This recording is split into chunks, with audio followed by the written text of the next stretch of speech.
Bismillahirrahmanirrahim. Assalamualaikum warahmatullahi wabarakatuh. Kali ini Garasi Agri akan sharing berbagi ilmu, tentunya hubungannya dengan pengendalian hama dan penyakit pada tanaman. Untuk ilmu kali ini kita spesifikasi berbagi ilmu pada mikroba yang berperan sebagai agen hayati, di mana mikroba tersebut berguna untuk pengendalian UPT pada tanaman budidaya, yaitu di sini adalah jamur endofit entomopatogen.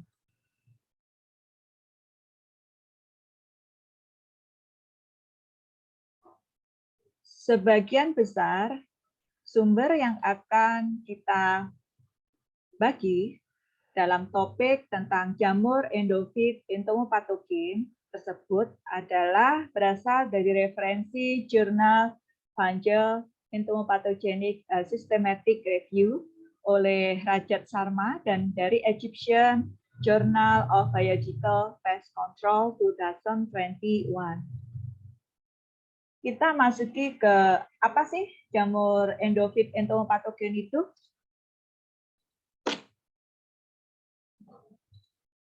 Jamur endofit entomopatogen, mungkin kita akan mempelajari 4 poin tentang jamur endofit entomopatogen tersebut.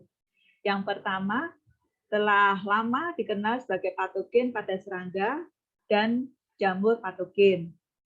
Kemudian di sini juga jamur endofit entomopatogen, atau mungkin saya akan lebih enak menyatakannya sebagai EPF, entomopathogenic fungi. Ini dikenal sebagai jamur endofit yang diisolasi dan diidentifikasi dari jaringan tanaman dan rizosfer di sekitar tanaman inang. Kemudian EPF juga bermanfaat untuk mengendalikan hama dan penyakit dan juga meningkatkan ketahanan tanaman. Selain itu, setelah kita ketahui tentang potensi dari manfaat EPF tersebut, agen hayati ini juga berpotensi sebagai pengganti yang kompatibel yang dikembangkan sebagai mycopesticide. Nah, untuk poin yang kita bahas untuk poin yang pertama, EPF telah lama dikenal sebagai patogen pada serangga dan jamur patogen. EPF memang telah lama digunakan untuk mengendalikan sejumlah serangga hama pada tanaman ekonomi selama 200 tahun sampai saat ini. Seperti halnya Beveria bassiana, pertama kali diisolasi dan diidentifikasi sekitar 1.700 tahun sampai sekarang, yang diikuti dengan Bromniarti dan juga Metarhizium anisopliae, yang semuanya ini mampu efektif dalam mengendalikan hama kutu daun, kemudian bisa juga hama belalang, dan juga lalat buah.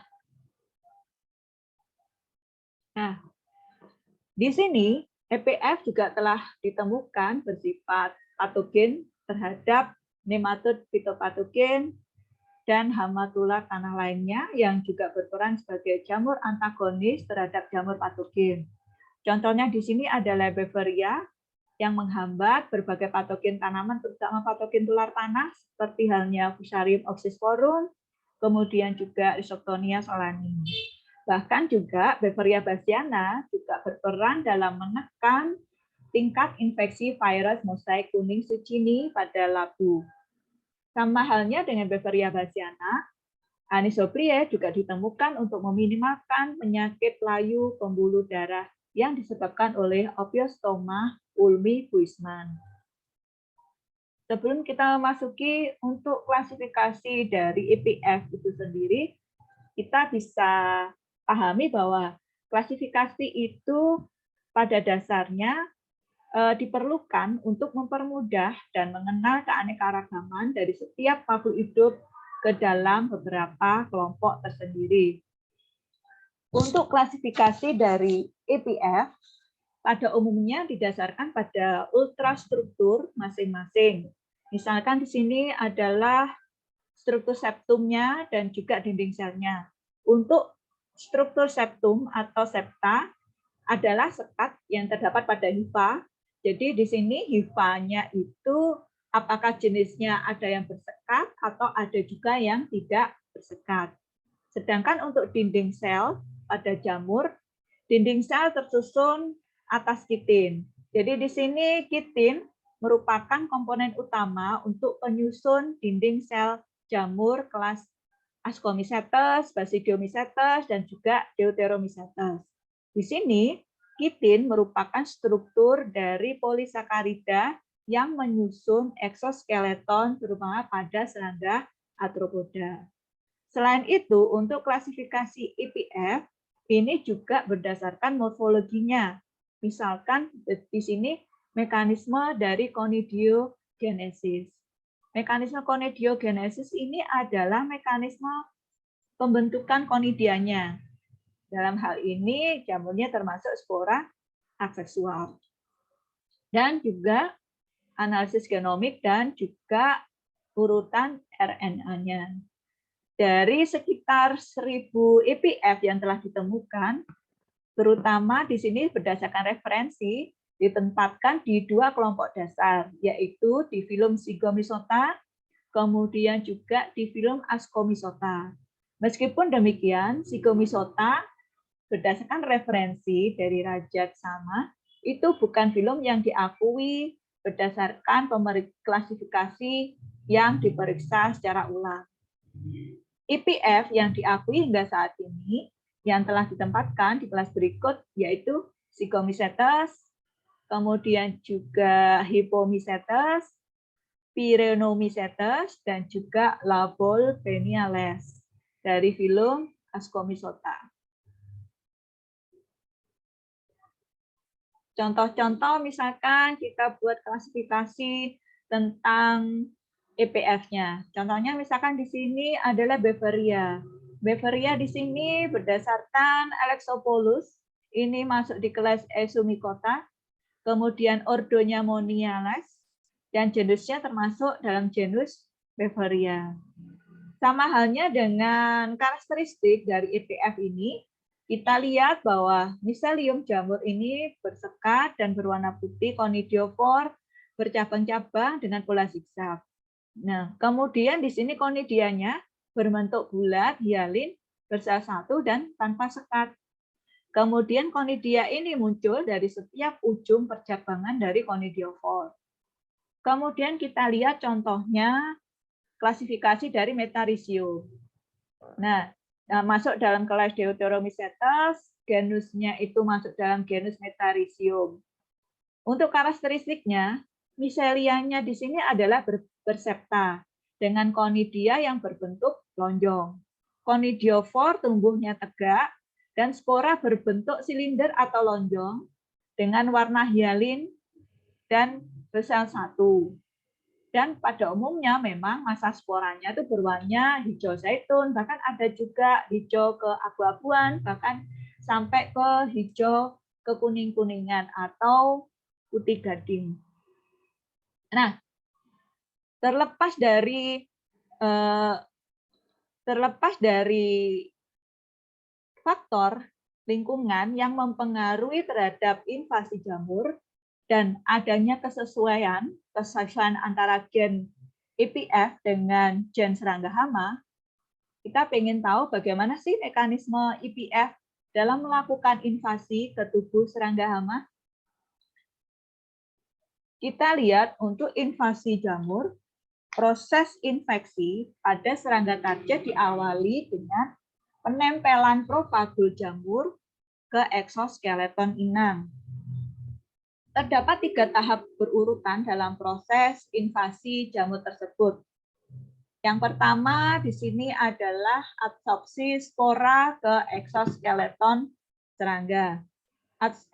Eksoskeleton di sini adalah kerangka eksternal seperti kerangka kitin ya yang terdapat umumnya pada serangga arthropoda. Nah, untuk adsorpsinya ini penyerapan suatu proses ketika suatu fluida terikat pada suatu padatan atau cairan dan pada akhirnya membentuk suatu lapisan tipis pada permukaannya di sini. Nah, kemudian untuk tahap yang kedua, ini di mana adhesi spora prakecambah ke inang kutikula. Di sini ada kecenderungan partikel yang berbeda untuk saling menempel antara partikel spora sebelum berkecambah ke kutikula inangnya. Nah, kemudian dalam urutan yang ketiga, ini mulai adanya perkecambahan dan perkembangan hingga pembentukan apresoria. Apresoria ini adalah sel infeksi yang menempel pada permukaan yang berperan sebagai alat infeksi ke tubuh serangga inangnya. Nah, kita lanjut pada mekanisme infeksi IPF. Nah, kita lihat tuh yang pertama, kita lihat pada gambar di sini dan kita saya jelaskan berdasarkan gambar tersebut. Nah, untuk spora EPF bersifat hidrofobik. Maksudnya dalam hidrofobik ini adalah zatnya tidak dapat larut dalam air. Di sini mengikat kutikula serangga. Nah, umumnya misalkan di sini contohnya adalah Metarhizium anisopliae. Di sini memiliki katalis pendegradasi kutikula dan berpotensi untuk memodifikasi permukaan integumen untuk perlekatannya.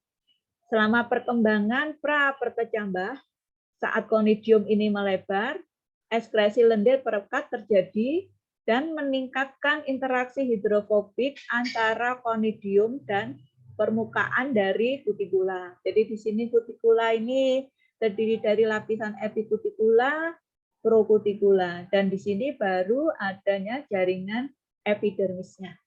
Nah, mekanisme selanjutnya di sini di mana IPF membutuhkan karbon dan asam lemak untuk perkecambahannya. Di sini. Selain itu, epikutikular lipid di sini pada serangga ini justru dapat membantu perkecambahan konidia dengan menyediakan sumber energi dan memiliki sifat anti jamur. Ini untuk sifat anti jamur, ini nanti kita bisa lihat pada respon ketahanan serangga terhadap infeksi dari IPF. Nah, untuk selanjutnya, konidium berkembang dan menghasilkan struktur penetrasi apresoria di bawah kondisi lingkungan yang mendukung dan kebutuhan fisik yang terdapat pada kutikula ini. Struktur penetrasi seperti apresoria di sini menembus serangga inang melalui pasak infeksi. Kemudian di sini enzim hidrolitik berperan seperti hanya sintesis untuk protease, lipase, dan kitinase. Ini membantu mendegradasi kutikula yang tersusun dari kitin dan protein dan melepaskan nutrisi untuk perkembangan jamurnya. Untuk mekanisme infeksi selanjutnya, kita lihat setelah apresoria ini memasuki lapisan di bawah epidermis dan berkembang, EPF menyerang kutikula yang terdiri dari jaringan polisakarida dan masuk ke dalam hemosom. Hal ini menyebabkan mulai terganggunya biofisik atau biokimia yang ada di serangga yang kemungkinan bisa menyebabkan kematian serangga pada inangnya. Setelah invasi yang berhasil, kemudian IPF berkembang biak di dalam serangga inang dan di sini septikemia terjadi. Jadi di sini septikemia ini sering terjadi pada mikroba yang menyerang hemosol serangga, kemudian di sini memperbanyak diri, kemudian memproduksi toksin dan membunuh serangga. Nah, di sini spora berkecambah cepat di saluran pencernaan karena di sini lingkungannya mendukung pertumbuhan spora untuk berkembang.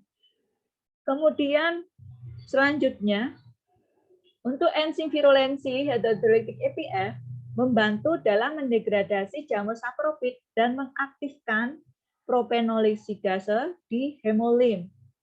Nah, kemudian di sini baru kehidupan siklus IPF akan selesai jika bersporulasi di mayat inang.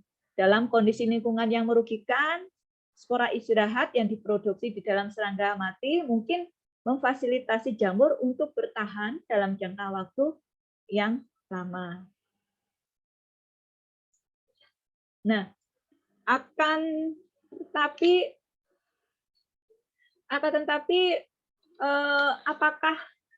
apakah serangga hama itu tidak melakukan perlawanan? Jadi apabila dilihat secara fisik memang tidak terlihat tentu saja. Akan tetapi di sini kita secara mikroskopis serangga hama ini memberikan respon terhadap invasi pada tubuhnya ketika tubuhnya mengalami invasi dari jamur IPF. Serangga ini ternyata juga mempunyai sistem ketahanan dalam menekan invasi IPF pada tubuhnya.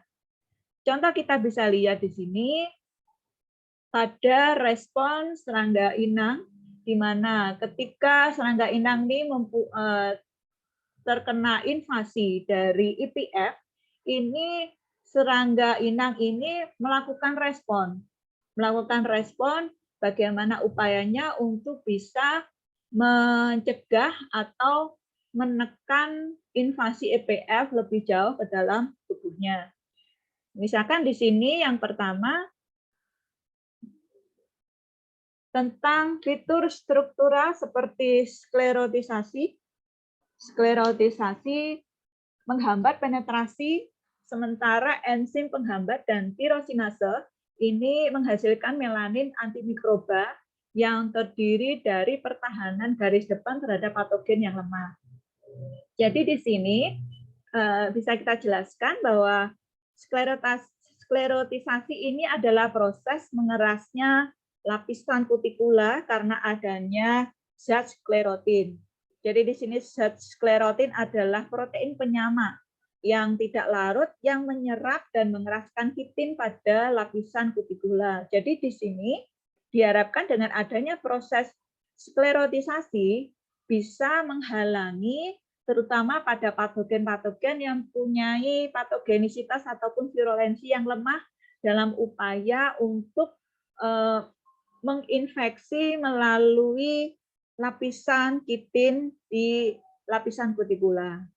Dan di sini kita lihat adanya tirosinase. Jadi di sini tirosinase ini merupakan enzim yang mengandung tembaga berdasarkan referensi yang dapat mengkatalisis proses oksidasi fenol seperti tirosin yang umumnya ikut serta dalam proses sintesis melanin yang berperan dalam melindungi kulit dari radiasi ultraviolet.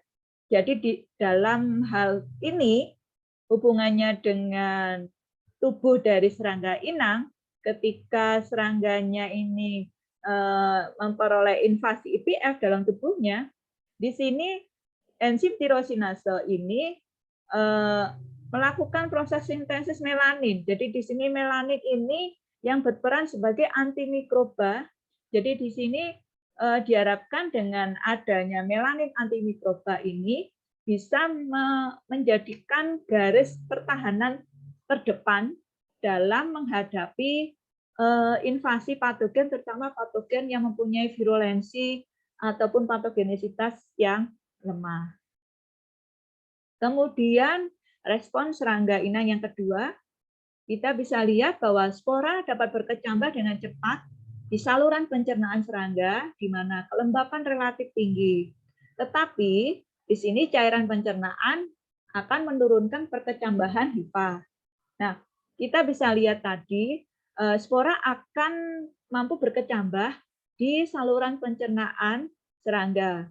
Nah, dalam hal ini, respon serangga inang ini diharapkan dengan adanya cairan pencernaan ini lebih banyak akan bisa menekan adanya proses perkecambahan spora untuk lebih berkembang di dalam saluran pencernaannya.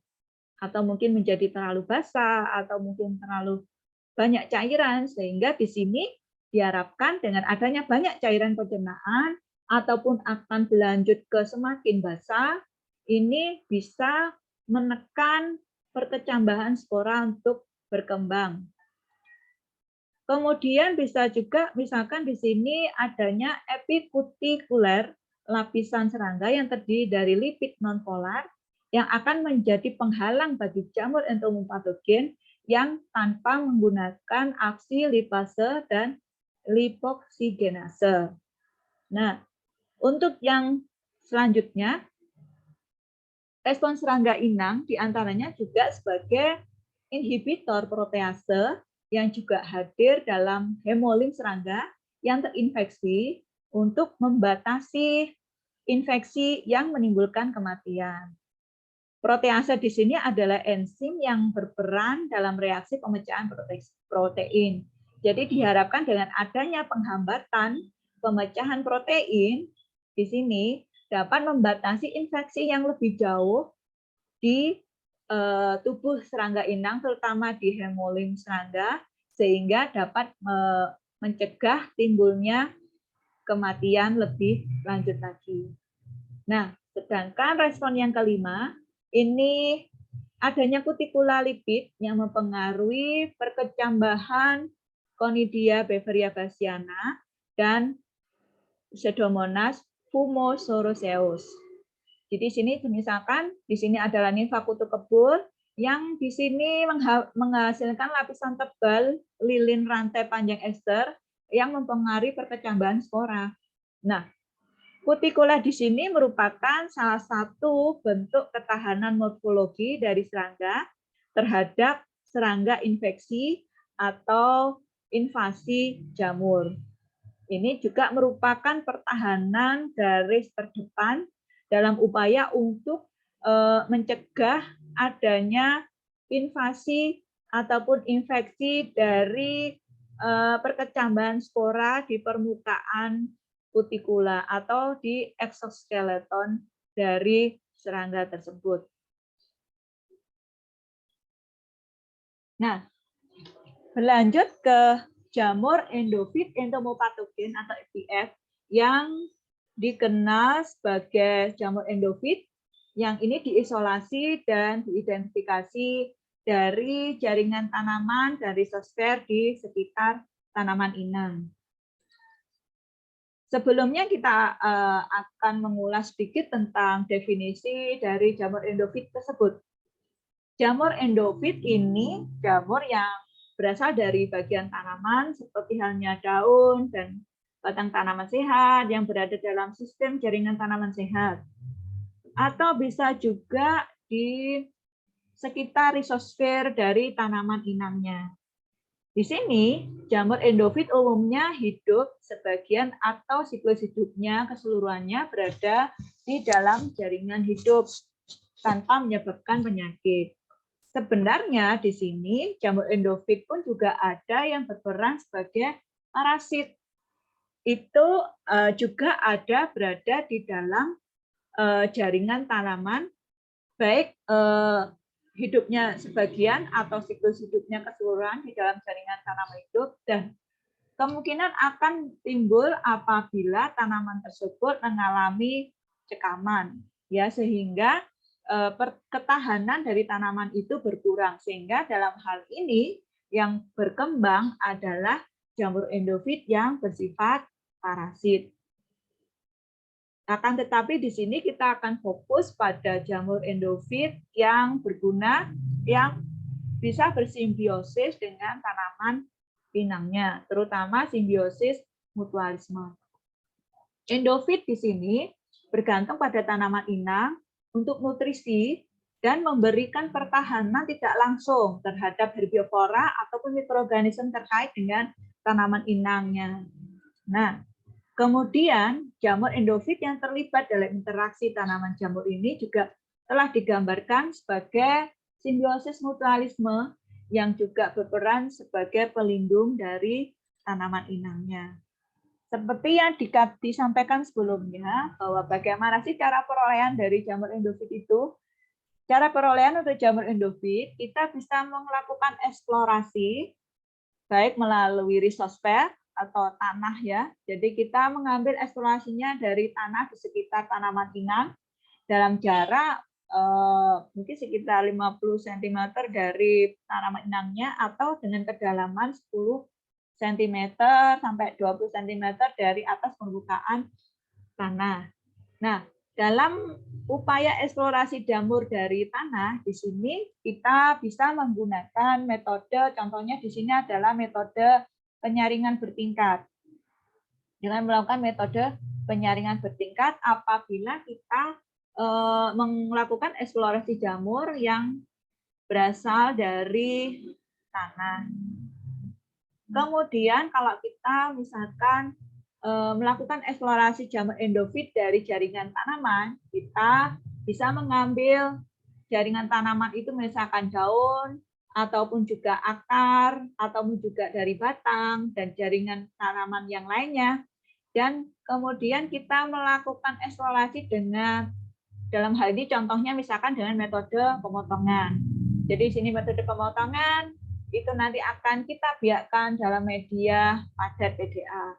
Atau bisa juga kita lakukan dengan menggunakan metode suspensi.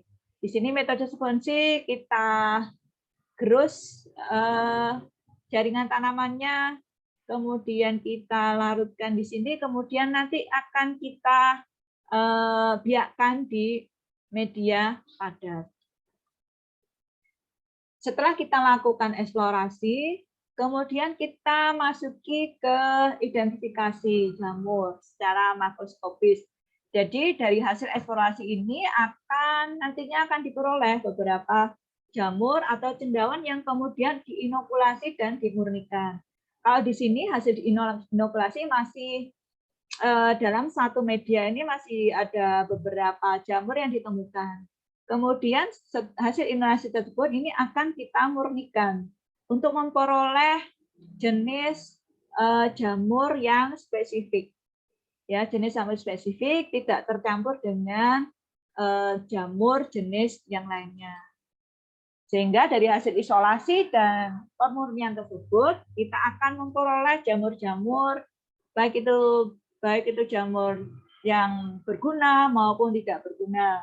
Contohnya di sini Aspergillus, kemudian Penicillium, Fusarium, kemudian juga ada Beveria, ada Mycorrhiza, ada Trichoderma juga, bahkan juga ada Metarhizium. Nah, untuk menentukan bahwa jamur endofit entomopatogen tersebut itu merupakan jamur untuk pengendali serangga hama, kita bisa melihat mode of action dari jamur endofit terhadap pestnya. Nah, pertama adalah mikosis. Jadi di sini mikosis ini bisa diakibatkan oleh serangga yang terinfeksi akibat memakan bagian tanaman yang terpapar jamur endofit. Bisa jadi di sini masuknya jamur endofit itu bisa melalui saluran pencernaan. Dan kita ketahui bahwa ada juga kondisi-kondisi lingkungan dari saluran pencernaan itu yang justru akan meningkatkan pertumbuhan dari spora dan meningkatkan perkecambahan spora dari IPF yang dimakan melalui bagian tanaman yang terpapar dari jamur endofit. Bisa juga dengan perangsangan endofit terhadap tanaman dalam mensintesis metabolisme sekunder. Kalau dalam hal ini upaya bagaimana jamur endofit tersebut bisa memacu pertumbuhan tanaman atau bisa juga memicu ketahanan tanaman tersebut sehingga akan menghasilkan senyawa-senyawa, misalkan dalam hal ini adalah senyawa volatil yang bisa bermanfaat untuk menghindarkan tanaman tersebut dari ovipositori serangga hama ataupun juga untuk menghindarkan dari serangan hama. Kemudian di sini ada juga mode of action-nya adalah kolonisasi endofit pada jaringan tanaman itu untuk menghambat laju herbivora dan oviposisi serangga. Jadi dalam hal ini mekanisme jamur endofit ini meminimalkan kerusakan yang diakibatkan oleh serangga herbivora pada tanaman. Nah, jadi misalkan di sini baik itu penghindaran atau pencegahan hama, untuk pengurangan makan, untuk kelangsungan hidup, oviposisi, dan tingkat pertumbuhan dan perkembangan hama itu berpengaruh dengan adanya hubungan simbiosis mutualisme antara jamur endofit dengan tanaman tersebut terhadap invasi dari hama. Dalam hal ini kita bisa lihat misalkan contoh jamur endofit yang berpotensi sebagai entomopatogen yang menghasilkan metabolisme sekunder yang dalam hal ini bisa meningkatkan efektivitas atau virulensi dari EPF tersebut dalam upaya mengendalikan bahkan mematikan dari serangga hama. Contohnya di sini adalah Beveria bassiana. Beveria bassiana di sini menghasilkan metabolisme sekunder dalam bentuk bassianolides, bisa juga bassianolone, kemudian juga bevormycin, dan juga osporein. Ada juga misalkan di sini adalah metarhizium. Hasil sintesis dari metabolisme sekundernya adalah sitokalasin, terutama ini juga destruksin, yang ini terkenal merupakan senyawa metabolis sekunder dari metarhizium yang memang efektif untuk mengendalikan serangga hama. Serinoxaicin, contohnya mycotoxin, hexa, cyclodexipepsida, yang dikenal sebagai destruksin A, yang disintesis oleh Metarhizium anisopliae yang telah terungkap menunjukkan aktivitasnya sebagai insektisida dan imunosupresif. Berdasarkan hal tersebut di atas, maka akan berpotensi sekali peran dari jamur endofit entomopatogen ini atau EPF ini sebagai pengganti yang kompatibel yang dikembangkan sebagai mycopesticide.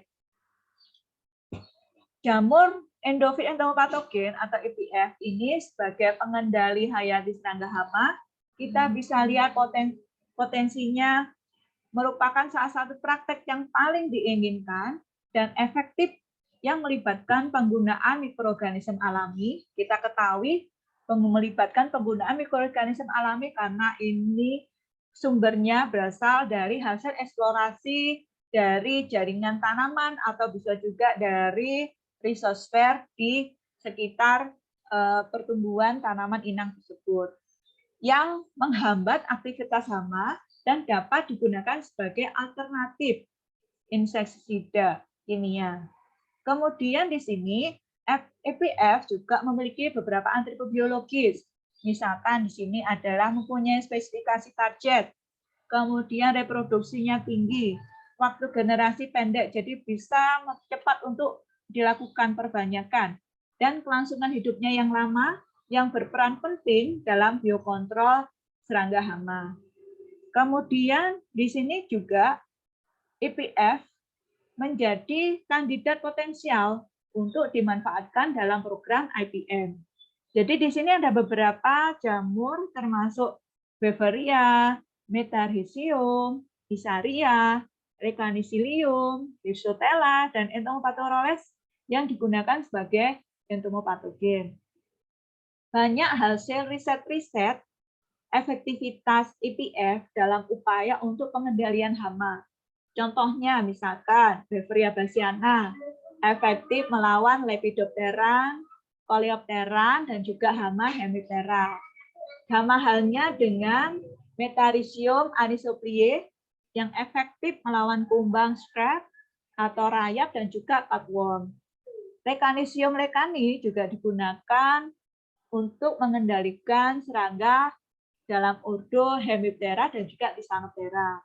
Sama halnya juga dengan Paecilomyces ilacinus yang digunakan untuk melawan nematoda, terutama dalam hal ini adalah nematoda parasit.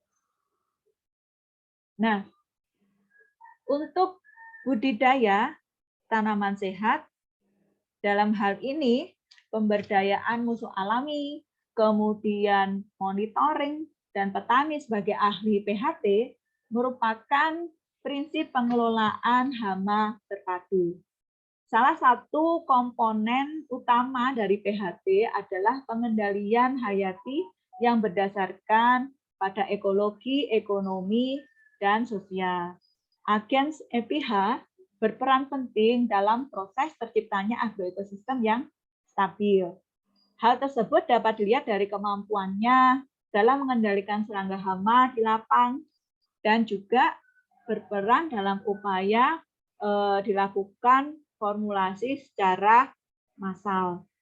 Dalam pendekatan pengendalian hama dengan IPF, terdapat 3 hal dasar yang digunakan. Berdasarkan referensi yang kami pakai, ada 3 hal dasar yang digunakan, yaitu dengan menggunakan pendekatan secara kontrol biologis klasik, dan juga augmentasi, dan juga konservasi. Nah, untuk kontrol biologi klasik,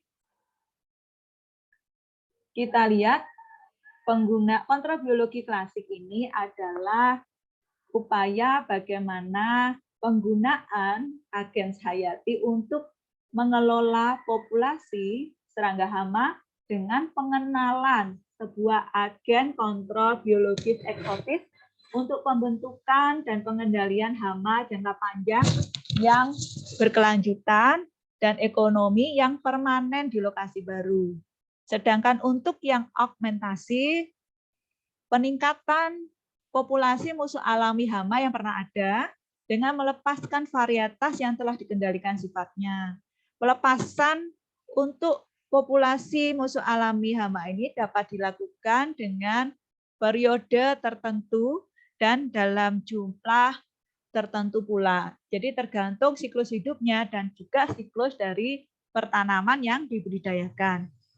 Dalam pendekatan augmentasi ini dapat dilakukan 2 pendekatan, yaitu dalam hal ini ya augmentasi secara inokulasi dan juga augmentasi secara inundasi.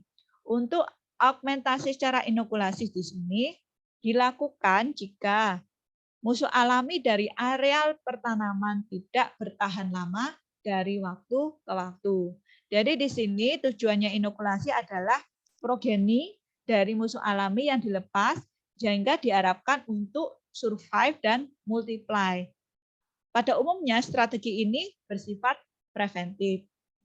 Sedangkan untuk yang inundasi, augmentasi inundasi di sini, pelepasan musuh alami dalam jumlah yang sangat banyak sehingga diharapkan di sini dapat menurunkan populasi hama dengan cepat. Umumnya strategi ini adalah bersifat kuratif. Untuk pendekatan secara konservasi, pengendalian biologis ini berkaitan dengan modifikasi lingkungan atau praktik pertanian untuk mempertahankan dan mengintensifkan entomopatogen spesifik untuk mengurangi pengaruh hamanya. Nah, berdasarkan keterangan-keterangan sebelumnya, kita bisa mengetahui potensi IPF sebagai mycopesticide. Mycopesticide yang paling umum adalah produk yang diformulasikan dari Beveria bassiana, kemudian Metarhizium anosoplie, kemudian Brongniarti, dan juga Isaria fumosorea. Misalkan dalam beberapa dekade ini, sejumlah besar mycoinsecticide itu berbasis pada Metarhizium dan Beveria yang memang sudah diketahui potensinya dan kemampuannya untuk mengendalikan serangga hama dan dapat dikomersilkan dan ataupun diperbanyak dengan cukup baik. Dari sekitar 900 spesies jamur entomopatogen yang termasuk dalam 100 genera yang dikode ulang, hanya 10 spesies yang dipastikan dapat dikembangkan secara komersial. Contohnya di sini adalah Metarhizium, Beveria, Verticillium, Nomuraya, Hirsutella, dan juga Phaseolonyces. Spesies jamur tersebut di atas adalah mempunyai kemampuan untuk menembus kutikula sehingga berperan sebagai patogen serangga dan membunuh serangga hamanya itu. Dan berdasarkan referensi sampai saat ini tidak ada efek samping yang serius terhadap mycopesticide ya dalam mycopesticide seperti halnya beveria, metarhizium dan lain sebagainya. Dan keamanan produk kepada pemakai dan lingkungan telah dinilai dengan baik. Selain itu, mikotoksin yang dihasilkan dianggap sangat tidak mungkin untuk memasuki rantai makanan, sehingga di sini bisa dikatakan bahwa mycopesticide dengan bahan dari entomopatogen fungal atau EPF itu aman terhadap lingkungan, terhadap manusia, terhadap hasil produk tanaman budidaya, dan juga aman terhadap non-target. Oleh karena itu, di sini sudah banyak negara-negara melakukan perbanyakan pengembangan formulasi dan juga komersialisasi terhadap EPF tersebut. Contohnya di sini yang sudah terformulasi dan terregistrasi sebagai alternatif untuk pestisida. Contohnya misalkan di sini adalah Beveria bassiana. Beveria bassiana, ya kan ini nama produknya adalah Beveril. Di sini dikembangkan di negara Kolombia dan targetnya adalah untuk pengendalian hama Coleoptera, Lepidoptera, Scarabidae, Curcusionidae, dan Castinidae. Ada juga misalkan di sini Beverin.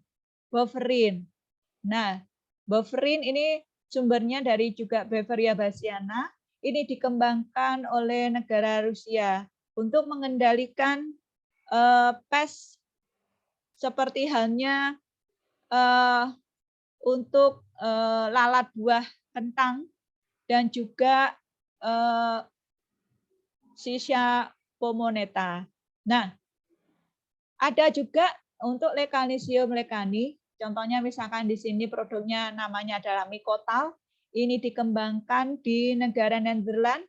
Ini untuk mengendalikan hama whiteflies dan thrips. Sedangkan di sini juga ada Metarhizium anisopliae. Contohnya misalkan di sini produknya adalah Bioblast, misalkan Bioblast. Di sini dikembangkan pabrik EcoScience yang berada di United States, di Amerika untuk mengendalikan Isoptera. Ada juga misalkan di sini adalah Biomagic. Biomagic dengan produknya dari pabrik Stens yang berasal dari India untuk mencegah atau mengendalikan hama jenis Coleoptera, Hemiptera. Nah, kenapa negara-negara tersebut mulai mengembangkan, bahkan justru ini sudah mengembangkan secara luas dalam bentuk komersialisasi terhadap formulasi dengan bahan dasarnya EPF. Karena kita lihat dari keunggulan-keunggulan biopesticide atau dalam hal ini spesifikasi ada mycopesticide, di antaranya dari sekian banyak keunggulan, ini berpotensi dalam menurunkan tingkat ketergantungan terhadap pestisida kimia dan juga pupuk sintesis yang memang dalam hal ini terkenal sebagai sumber pencemaran ekosistem yang bisa merusak lingkungan, juga menimbulkan efek residu di lingkungan, kemudian di manusia, kemudian juga di produk tanaman yang dibudidayakan, bahkan juga terkenal bisa untuk mematikan serangga yang bukan targetnya atau serangga non target. Dan di sini dengan adanya pencemaran karena efek residu bisa dilihat lebih jauh, ini memasuki rantai makanan dan ini berpengaruh terhadap keanekaragaman hayati di lingkungan tersebut. Kemudian selain itu juga ternyata kita bisa ketahui bahwa Mycopesticide ini bisa diaplikasikan atau bisa kompatibilitas dengan penggunaan agen biokontrol lainnya. Jadi di sini sebagai upaya untuk lebih mengefektifkan upaya pengendalian secara biologis terhadap serangga hama ini dengan kompatibel dengan agen biokontrol yang lain. Jadi tidak ada efek yang saling menimbulkan antibiosis ataupun antisenosis antar agen biokontrol yang lainnya. Nah, kemudian di sini keunggulan dari biopesticide, mycopesticide ini berbagai spesies jamur patogen serangga, endofit jamur, dan mikroorganisme bermanfaat lain yang dapat berfungsi sebagai agen biokontrol dianggap sebagai opsi untuk pengelolaan hama berkelanjutan yang dimasukkan dalam program IPF atau sebagai pengganti suplemen bahan kimia pestisida. Karena mengingat banyak sekali kerugian yang ditimbulkan akibat penggunaan bahan kimia pestisida yang mungkin kurang bijaksana dan dilakukan secara kontinu dengan mengabaikan lingkungan, kemudian kesehatan manusianya, kemudian efek residu di komoditi tanamannya, dan juga efeknya terhadap hama non-target. Dari hal tersebut di atas, kita bisa ketahui ternyata IPF itu berpotensi sebagai mikroorganisme yang mampu untuk mengendalikan serangga hama dan bisa juga dikembangkan dalam bentuk formulasi dan juga bisa dikomersialkan sebagai upaya untuk mengendalikan penggunaan pestisida kimia yang memang sudah kita ketahui sangat merugikan, baik itu ke lingkungannya, kemudian juga ke manusianya, ke produk yang dihasilkan, dan juga ke serangga non-target. Demikian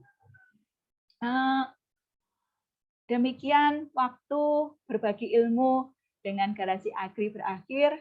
Semoga kita bisa bertemu kembali bersama dengan topik yang menarik lebih lagi tentunya. Dan apabila ada hal-hal yang memang kurang sesuai, kami mohon maaf dan kami bisa sama-sama berbagi ilmu dengan semuanya. Terima kasih. Wassalamualaikum warahmatullahi wabarakatuh.